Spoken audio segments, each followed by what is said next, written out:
What's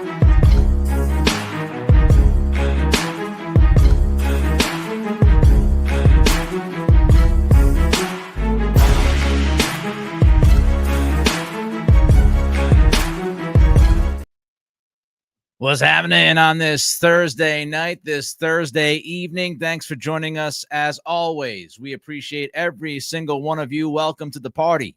Getting ready for the divisional round of the NFL playoffs. Want to talk about Neon Deion to Dallas. Is it going to happen? We got to talk about Jayden Daniels and the moment that he had last weekend. We'll get to, of course, Josh Allen versus Lamar Jackson, the epic matchup that everybody has been waiting for. We'll get to all of that. But first, as is always the case on a Thursday night, I ask you out there, what are you drinking on this Thursday night? I am drinking a Skyrock Brewery Ghost New England Pale Ale, dry hopped with Citra. This puppy is a very, very good beer. I just had one of these last weekend with Kelly. Went to Skyrock, so there you go. It's a 6% ABV. Great stuff. As always, thank you for showing up. Let the party begin. Thank you. All right, let's see what people are having tonight. Robert Landry jumps in, regular ale seltzer or regular old seltzer for me. Terry's got her Diet Pepsi per usual. How about our guy Greg Fields, a glass of red wine, Merlot, a Merlot guy tonight. Not too shabby. Anonymous is catching this from work, so some water, nothing wrong with that. Old Man Mob says, how we doing today? I'm doing well. How you doing, Old Man Mob? Welcome into the room. Artie says, hello to everybody. What's up? What's up, Artie? And Ricky comes in with the gin and tonic. Gotta love the gin and tonic. Thank you for stopping by, every single one of you. I will continue to look at what you're drinking, asking you what you are drinking on this Thursday night. Don't forget to send the super chats if you're into that kind of thing. If you want your comment or question to be known, Amy, my friend, has the white grape bubbly water. Certainly a choice. All right, let's start with the Pittsburgh Steelers. I'm sorry to all the Steelers fans who will watch this video or listen to this audio, but you're in purgatory. You're stuck. You're in purgatory. Baltimore-Pittsburgh last weekend was not competitive in the wild card round. And since 2016, the Steelers have won absolutely 0.0 playoff games. Just not good enough. Not good enough. Mike Sando of The Athletic wrote about the Steelers and this stuck in purgatory phase. Sando wrote, during their first 10 seasons under Mike Tomlin, from 2007 to 2016, first 10 seasons under Tomlin, Steelers ranked tied for 5th with 8 postseason victories. So first 10 seasons under Tomlin, you had 8. You had 8 postseason victories. Now you're one of 8 teams without a playoff victory since then, a span of 8 seasons. So the first 10 seasons, you had 8 postseason wins under Tomlin. The last 8 postseasons, you've had 0 playoff wins. The Steelers under Tomlin are the only NFL team to exceed its regular season Vegas win total in each of the past 5 seasons. That's per Pro Football Reference. The postseason results prove it's a mirage. Again, that's Mike Sando. You're stuck in purgatory. And it's not just a quarterback problem. I know a lot of people might look at this and say it's a quarterback problem, right? Who have they had since Ben Roethlisberger? It's not just a quarterback problem, because when you look at this, the last 8 years, so you're looking at since 2016. In 2017, Ben Roethlisberger won 12 games in 15 starts. So with Big Ben, you were 12-3. He threw 28 touchdowns, 14 interceptions. Big Ben in 2018 threw 34 touchdowns and 16 picks. He went 9-6-1 in those starts that he had that season. In 2020, Ben Roethlisberger won 12 out of 15 starts, 12-3. He threw 33 touchdowns and 10 interceptions. So even with Roethlisberger, 17 and 18 and 20, even when Tomlin had Roethlisberger and Roethlisberger was playing good football, he failed to win a postseason game. So this is not just a quarterback thing. You can't excuse everything looking at that position. You just can't do it. Now, post Ben Roethlisberger, you can absolutely look at the quarterback issue. Kenny Pickett, no thank you. Mason Rudolph, please, give me a break. The Justin Fields, Russell Wilson tag team combination this season, no bueno. Not good at all. Not good at all. So some of it has been the quarterback recently. But even with Roethlisberger, Tomlin continued to not get enough out of his team. He's conservative. We saw that last week. Conservative head coach. And we saw his in-game strategy, which certainly should be questioned against the Baltimore Ravens last week. The fact that Tomlin used 0 timeouts until the final 2 minutes of that football game when he was down by not 1 but 2 touchdowns. Down by 14 points, he held on to all of his timeouts until 2 minutes left. What is that thought process like? What are you thinking in that moment? You're down 14 points, and you're holding on to your timeouts until the 2-minute warning. What is that going to do? What is that going to accomplish? And so I think inevitably Steelers fans have to ask whether or not Tomlin can beat the best teams in the big games, because he has not done that since 2016. And we could talk about all the regular season wins. We could talk about what he's done in the regular season and how good of a head coach he's been in the regular season. We can talk about all of that. But ultimately, when you get to the playoffs, are you doing enough to beat other good teams? Because some of those regular seasons, I got news for you. Some of those regular seasons, you were playing Cleveland twice when they were awful. You were playing the Cincinnati Bengals twice when they were awful. So that's 4 wins right there that you could cobble together. I'm not telling you Tomlin's a bad coach. I'm just telling you that when he gets to the postseason, he is outcoached. And that has been happening to him for a pretty long time. Not many coaches even last 8 years, let alone not win a playoff game in 8 years. So Pittsburgh's got some problems. They got to figure things out. Tomlin says he's not going to be traded. He doesn't want to be traded. He wants to stay in Pittsburgh.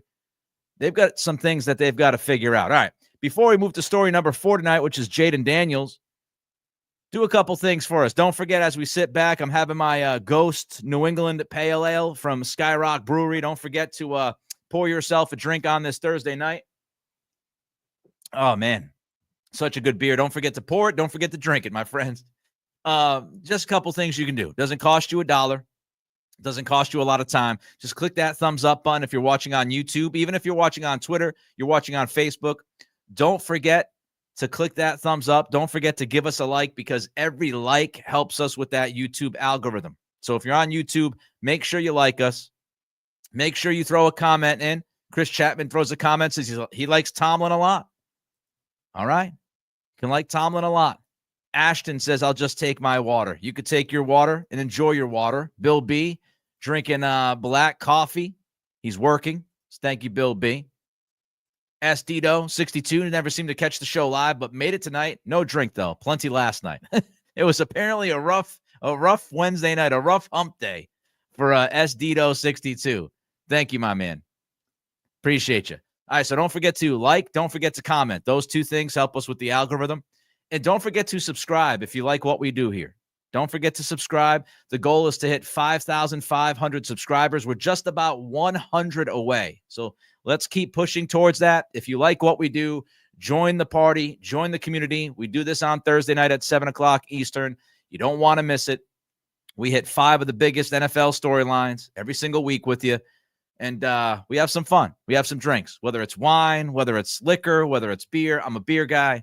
So tonight it's the Ghost New England Pale Ale from Skyrock. So we do this every Thursday night. So don't forget to subscribe. Just about 100 away.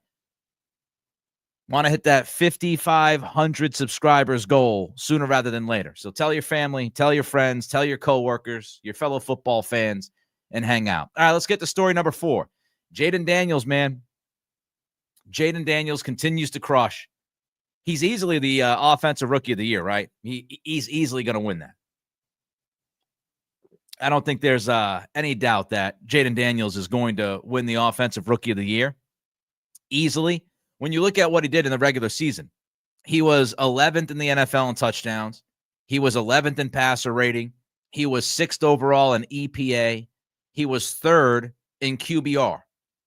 So statistically and analytically, Jayden Daniels was a top 10 quarterback this year. And in some of those analytics, some of those stats, they would tell you he was a top 5 or 6 quarterback in the NFL this year. He has been tremendous. And yeah, he had a little bit of a stretch there where he was banged up, hurt his ribs, but he has had a great rookie season. Commanders fans, I'm sure, are pumped and jacked. I worked down at the 757 in Virginia Beach for a lot of years. I know a lot of Washington fans. They've been waiting for this. I'm sure the excitement is very similar to the RG3 excitement back in 2012. But Jayden Daniels, top 10 quarterback this year statistically, some statistics. And it feels like with Jayden, the bigger the stage, the bigger the performance. And that's not always the case. You know, some quarterbacks, they can put up points, they can put up stats, but then they get to the big games and they fall apart. You know, you look at Sam Darnold. Sam Darnold, we talked about him on this show plenty of times this year. Sam Darnold had a great season. Fantastic season. Last 2 weeks, terrible. Last 2 weeks, he looked like the Sam Darnold seeing ghosts from the New York Jets days, right? Not the same guy. So not every quarterback can make regular season success look like postseason success. Another guy like that is Justin Herbert, right? Justin Herbert, supremely talented quarterback, but he has not played well in the playoffs. He was not good last week, unequivocally bad in the playoffs last week. So not every quarterback just walks from the regular season into the postseason and crushes it. And Jayden Daniels, first ever postseason start, bigger the stage, bigger the performance. Unreal, right? Here was Pro Football Talk this week. Michael David Smith writing about Daniels and the Commanders. Prior to this season, I want you to absorb this along with the liquor, with something to eat tonight. Prior to this season, no rookie quarterback in NFL history had ever led his team to a game with no turnovers and no punts. I'll say it again. Prior to this year, no rookie quarterback in NFL history had ever led his team to a game that didn't have a single turnover or a single punt. Guess how many times Daniels did it this year? Throw it in the comment section. Never had we seen a rookie quarterback in NFL history lead his team to a game with no turnovers and no punts. Daniels did it at least once. How many times do you think he did it this year? I'll give you 3 seconds to answer that in the comment section.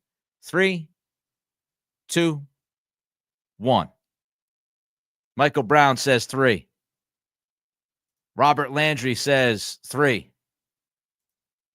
Artie79 says 6. S. Dito says 3. Pull you up there. John Smith says 3. Bunch of smart people out there. Yes, 3 times. So never had we seen a quarterback in his rookie season have a game where he didn't have a single turnover, his team didn't have a single turnover, and his team never punted. Daniels did it this year 3 times. And Daniels and the Commanders never punted. They never turned the ball over against the Buccaneers. So let's put that in perspective. We had never seen a rookie quarterback in the history of the NFL lead his team to a game with no turnovers and no punts. Daniels did that 3 times. And he did it on Sunday night in his first playoff game that he's ever played in the league. That is bananas. That was the 3rd time he had done it. That is bananas. Teams going a full game without a turnover or punt is extremely rare. Only 42 times that has happened since 1950. Only 42 times, and Daniels has done it 3 times in his rookie year, including his first playoff game. That's crazy. That's crazy. Daniels elevates guys. You don't always see that from quarterback, right? Some quarterbacks can elevate their teammates. Some guys just can't. Just not good enough. Don't have the vibe, don't have the culture, don't have the leadership skill, don't have the personality, the charisma, don't have the game. Daniels has all of it.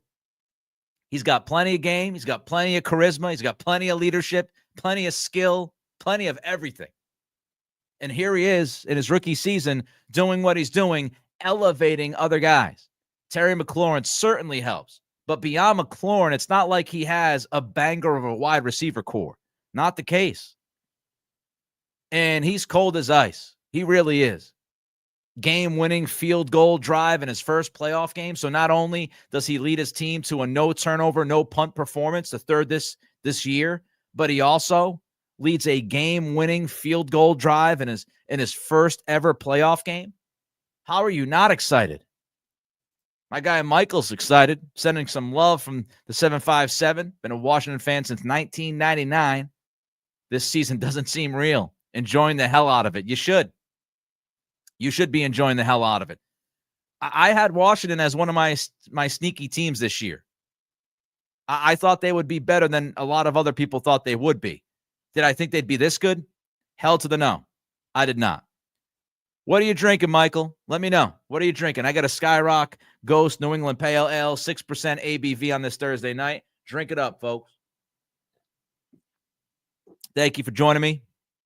I thank every single one of you for supporting this show, supporting my regular show, Patriots Talk, Monday, Wednesday, Friday, Nick Cattle Show. Every single one of you. Lots of love in this new year, 2025. All right, let's get to story number 3. Let's talk about the Dallas Cowboys. Dallas Cowboys. Anonymous jumps right in with a $10 super chat. Thank you, Anonymous, for the 10. Think Deion to Dallas would be hilarious. Let's talk about Dallas. How about them Cowboys? I was wrong last week. It's on me. 1,000 apologies. I said last week that Mike McCarthy was going to stay as the Cowboys coach. I don't know what I'm talking about, apparently, when it comes to the Cowboys and Jared Jones and Mike McCarthy, because I was dead ass wrong. As we know by now, Mike McCarthy is not going to chill out in Dallas for the next couple of years. He gone. So Mike McCarthy's out. And I got a simple question. Before we get to the Deion stuff, here's a very simple question. What is Jerry Jones doing? Honestly, what are you doing? Jerry, what are you doing? I know you don't watch this show. Maybe you do. I know Jerry likes to have a good time. We've read the stories. Jerry's bus. Oh, Jerry likes to have a good time. But Jerry, what the hell are you doing? What are you doing and why are you doing it? Look, I'm fine with moving on from Mike McCarthy. If you have listened to me do radio over the last 15 years or so, if you've watched me do some of these podcasts, you know by now I'm not a big McCarthy guy. I mean, yeah, he had 3 straight 12-win seasons for the Cowboys. But during that time, he had 1 playoff win. I mean, you go back to back to back 12-win seasons, and you put together 1 single solitary playoff win, you and I got some problems. And so Mike McCarthy, we could talk about how, great of a regular season coach he is. And I know he won a Super Bowl. When he had the best quarterback in the game, he won a Super Bowl. That's a long time ago. And with this Cowboys outfit, you can win the 12 games, but if you're not winning playoff games, then what are we doing, right? I'm not a big Mike McCarthy fan.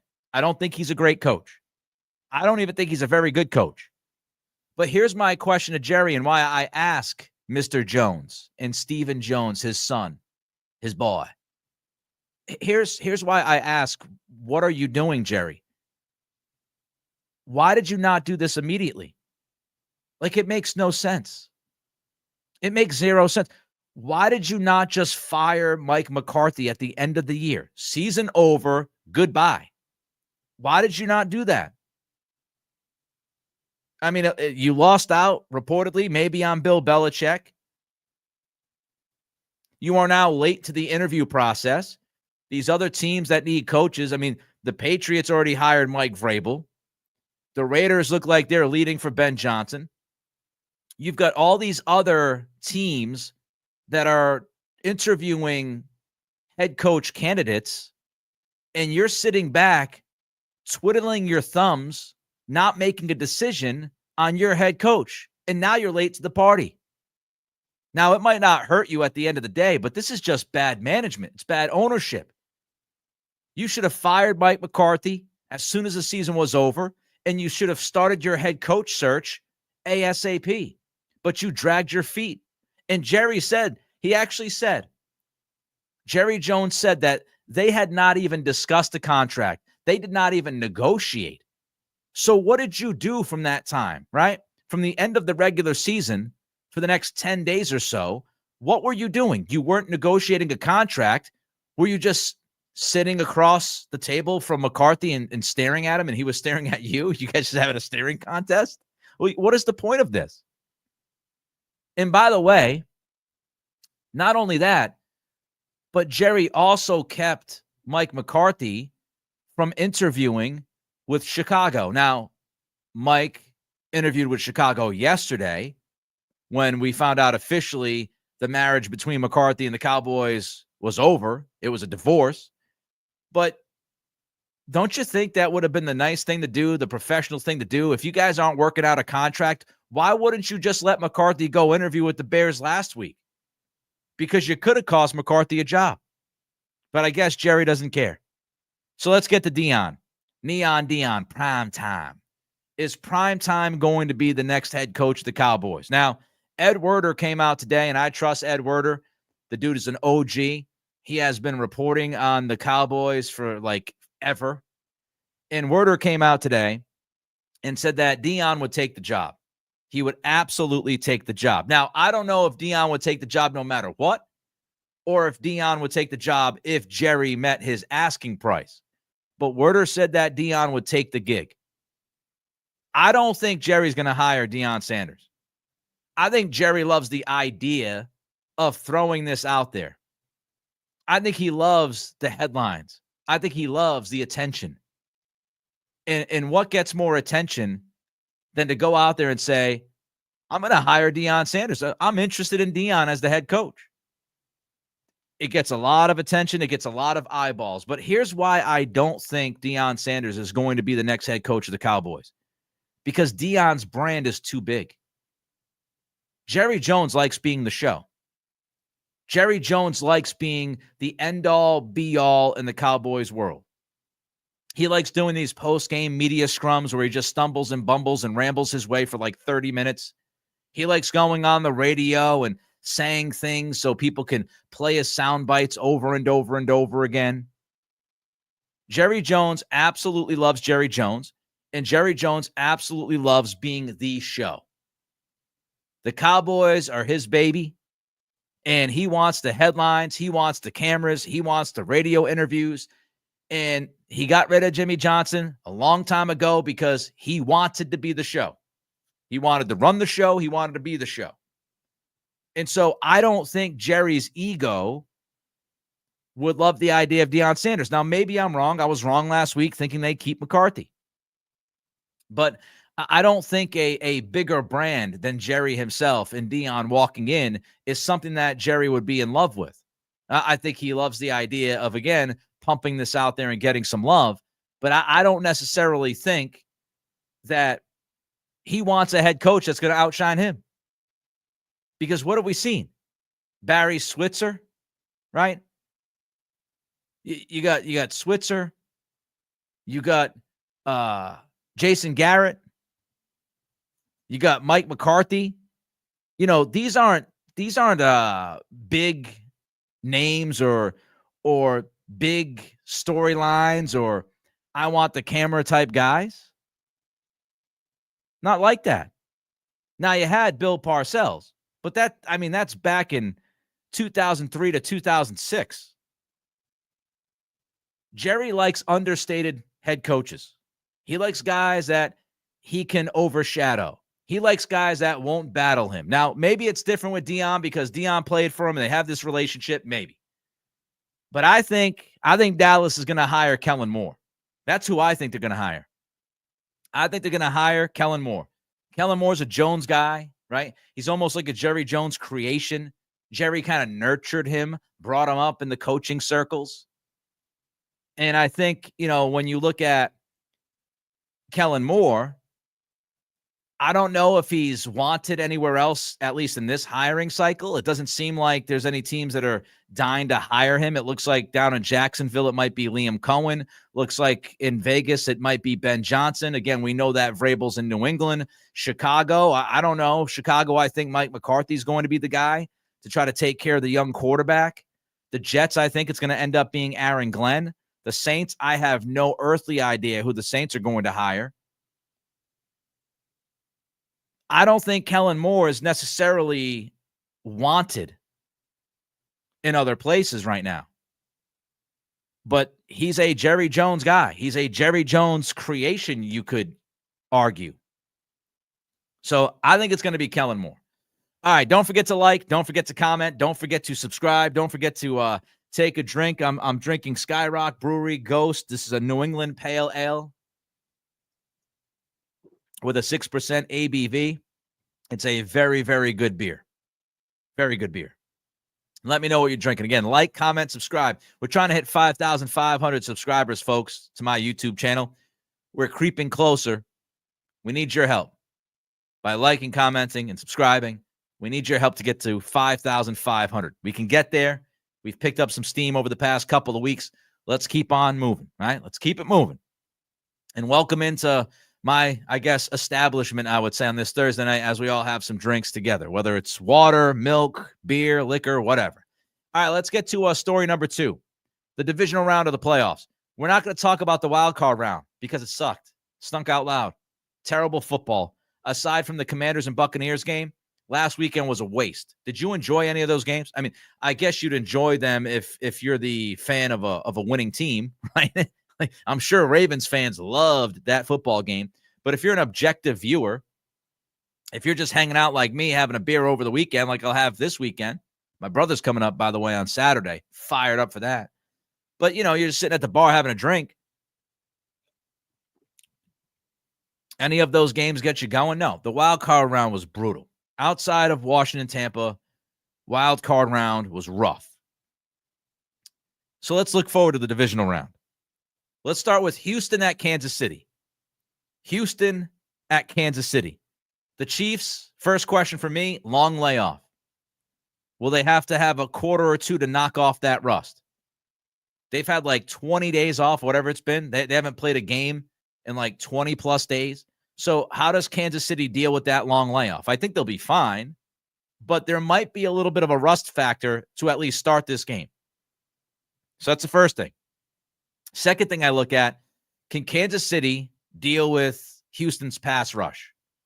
Will Anderson, Danielle Hunter, they have a very good pass rush. And we know that Kansas City has had some issues at tackle. They had to slide Joe Tooney, who's a guard. They had to slide Joe Tooney over to play left tackle. Now, maybe they'll try to play Humphreys at left tackle this weekend, but can that offensive line deal with Houston's defensive line? Houston gets a lot of pressure, and they can make life miserable for you. So Kansas City has to win that game up front. If they don't win the game up front, it could be a tough day for the offense. Let's not forget, Kansas City, they're not scoring 35 points a week. This isn't your big brother's Kansas City Chiefs. This has been a different team this year. Spags has done a great job defensively, but offensively, it's not a fireworks show. So I do think D'Amico Ryans, that pass rush, I think they can cause at least some issues for the Chiefs offense, at least early in this game. And I look at, Stroud, who has taken a step back this year. But I look at C.J. Stroud and some of that. I know. Stephon Diggs, Tank Dell getting hurt. I get it. But you've got C.J. Stroud and Bobby Slowick. Houston fans have been all over Slowick this year. I saw some Houston fans wanting Slowick to be fired. So how does that brain trust for the Houston offense, how do they perform against Steve Spagnuolo? As we know, Spags is a terrific defensive coordinator. He causes all sorts of problems. What does C.J. Stroud and Bobby Slowick do against Spags? The next game, Washington at Detroit. This should be a banger. I mean, I just think about how fun this game could be. Jayden Daniels, that Commanders offense, right? Cliff Kingsbury's done a terrific job for Washington this year calling plays. You've got Daniels and company, a very explosive and fun offense to watch. And then you've got Ben Johnson and the Lions, Jared Goff and his assortment of weapons. This game should be pretty explosive, right? I would think you're going to see some points being scored.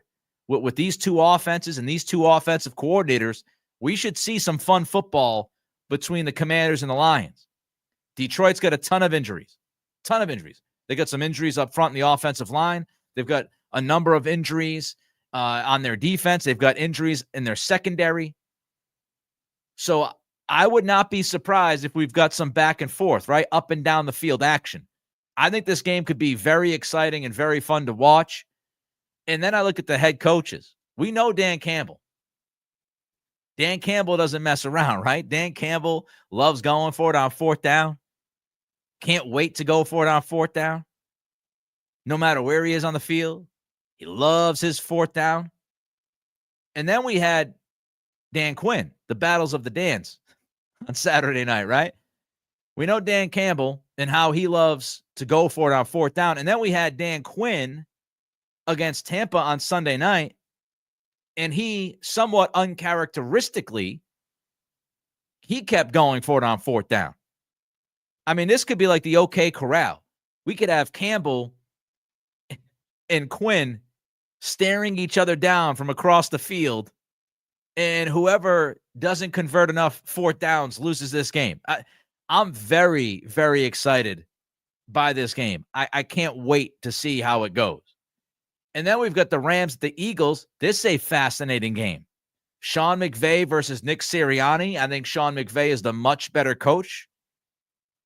But the Rams have to travel from the West Coast to the East Coast. The Rams have the better quarterback in Matthew Stafford. Hurts is okay. Stafford, when he's good, he's really freaking good. You've got Philadelphia's defense against the Rams, offense, which is fun. You get the Vic Fangio versus McVay matchup. That's very good. You got the young defense of the Rams against an Eagles defense that's just talented. You've got the Rams' young defense against the Eagles offense and Jalen Hurts and their ability to run the football with Saquon Barkley. So I think we have a lot of possible fun times this weekend, and I will get to the final in a minute with Allen versus Jackson. We will get to that in a minute. But I think, Houston at KC might not be a super sexy game. Houston plays the early Saturday game all the time. It's just it's already written in stone. That could be an interesting game if the Texans defense can make it interesting, which I think they could, at least through early in the game. Washington at Detroit, going to be a hell of a game, I think. I think you're going to see a lot of offense. And the Rams and Eagles, going to be a fascinating matchup to watch play out. Like, comment, subscribe. Let's hit some super chats here. What are you drinking? I ask all of you as you click that thumbs up button. You're watching on YouTube. Don't forget to like. Helps us with the algorithm. All that kind of stuff, right? So don't forget to hit that thumbs up. Don't forget to throw a comment in as well. Those comments help us with that algorithm. Don't forget to subscribe. I'm drinking a Skyrock Brewery Ghost New England Pale Ale, 6% ABV. Let me know what you're drinking. Terry jumps in with a $50 super chat. Terry, thank you. I appreciate you, your support of this program, your generosity. Wishing Maryland safe travels home from the Philippines. Rooting for the Bills. We'll get to the Bills in a minute. Yeah, we all want to say this to Maryland. We're all a family here, right? We're all hanging out, having a good time. Maryland has been to the Philippines, and she's been hanging out in the Philippines for, I don't know, it seems like forever. Several months ago, she went and traveled like around the world. Maryland has done a lot of traveling, and she is coming home from the Philippines. So, yes, we're all with you, Maryland. Safe travels, my friend. Maybe next week when we have this podcast, when we go off at 7 p.m. on YouTube, you might have a drink. I'm going to guess it's going to be a Sam Adams if you're going to be partaking and drinking next week. I know with the change in times, you've been drinking coffee a lot over the last few weeks. But thank you, Terry, for the $50 super chat, the generosity, the support, the contribution. And thank you, Maryland, for hanging around as you always do. And, yes, get home safely. All right, Chris Chapman, $20 super chat. Thank you, Chris, for the 20. I am on Team Allen for MVP, but think Lamar will get it. Both excellent choices. Yeah, I mean, look, I would give it to Allen because I do think Jackson has more to work with. That Baltimore offensive line has been good, if not really good. Derrick Henry, obviously a beast. And, before the last couple of weeks, Zay Flowers, Rashad Bateman, Mark Andrews. So I would lean towards Allen as well because I think Allen, he makes that offense go in a different kind of way because he has less to work with. Thank you for the 20, Chris. It's much appreciated, my man. Marilyn says she's been gone for 6 weeks. Feels like 6 months. We're getting the story. Newly retired hubby. Nice. Congratulations to the hubby.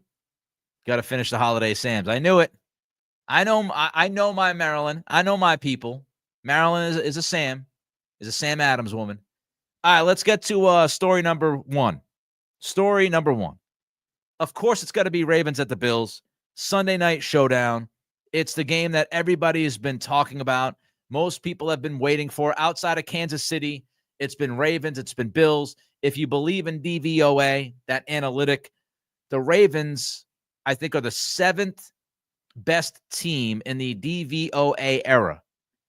And DVOA pretty much takes all the outliers out of their statistics, and they look at averages and they tell you how good you are versus the average team and all of that. The Ravens top 10 all-time team in DVOA. So legit football team. Buffalo has been terrific. I thought Buffalo would take a step back. I look like an idiot. They have not taken a step back. Here's Jamison Hensley of ESPN writing about Baltimore Buffalo this weekend. This was on Tuesday. So I want to pull this up and make sure that it still is the case. But on Tuesday, the Ravens were a 1-point favorite. 1-point favorite. Okay? Right now, the Ravens are a 1.5-point favorite. So they've actually gone up. The Ravens are a 1.5-point favorite in Buffalo this weekend. Buffalo's not easy to play, right? And it's not an easy place to play. The Ravens being a favorite at the Bills for the divisional game. According to ESPN Bet. Now, I don't know what ESPN Bet is. I know what it is, but I don't know what the number is over there. I could tell you that, again, FanDuel was 1.5 points. Buffalo has never been an underdog. Buffalo has never been an underdog in its previous 18 home playoff games since entering the NFL in 1970. So we're talking over 50 years, right? We're talking 55 years.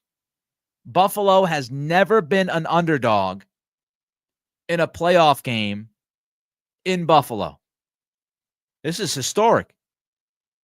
The Ravens are the favorites. It begins and ends with the quarterbacks, as we know. Lamar and Allen, the 2 best quarterbacks in the NFL this season. Patrick Mahomes is the best quarterback in football. But this year, in a vacuum, when you look at it individually, Jackson and Allen have been the 2 best quarterbacks in football. They are both dynamic, incredibly dynamic to watch, incredibly fun to watch. I mean, we talk about last week, this is a huge difference, right? Like Buffalo had to play against Bo Nix in Denver. I didn't think Denver had a chance in hell. I liked Buffalo in that game. I liked Buffalo big in that game. Buffalo won big. That game was over after the first, the first half was close, but Denver had nothing, right? Huge difference between Bo Nix and Lamar Jackson. With all due respect to Bo Nix, Lamar Jackson's a different kind of animal, right? When you talk about quarterback play. So this could be a tremendous challenge for the Buffalo defense. Of course, when we talk about Allen, we talk about Jackson, we talk about quarterback mobility, the ability to make plays with your legs. Jackson has that ability to make plays with his legs, and so does Josh Allen. Now, they're different because Allen's an ox. Huge dude, right? Lamar is shifty. Video game. So you got 2 quarterbacks that have been terrific all year long. You've got Lamar and Allen both able to beat a defense with their legs. You have to have a very disciplined defense. In Buffalo, they've got a bigger problem as well because they not only have to slow down Josh Allen, Lamar Jackson, they also have to slow down Derrick Henry. And Henry's been awesome. Awesome, right? You look at the Bills. Buffalo Bills run defense this year. 12th in yards per game. They're 19th in yards per carry. But they're 4th in football in EPA per rush. And they also are number 1 in the NFL in stuff rate. And that's Ed Oliver. That's Daquan Jones in the middle of that defensive line. That's it right there, folks. Can that Buffalo defensive line, can those Buffalo interior defensive linemen, can the linebackers Matt Milano, are they going to be able to make enough plays against this Baltimore run game? Can this Buffalo defense slow down Derrick Henry? Can this Buffalo defense be disciplined against Lamar Jackson?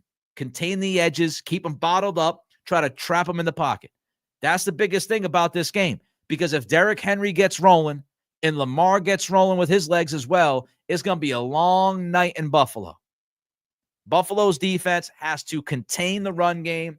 They've got to tackle downhill. They've got to swarm to the football, and they've got to have at least two guys trying to tackle Derrick Henry every time he touches the football. Because as we know, one-on-one against Derrick Henry, most of the time, it's a losing game that you're playing. So Buffalo has to slow down the run.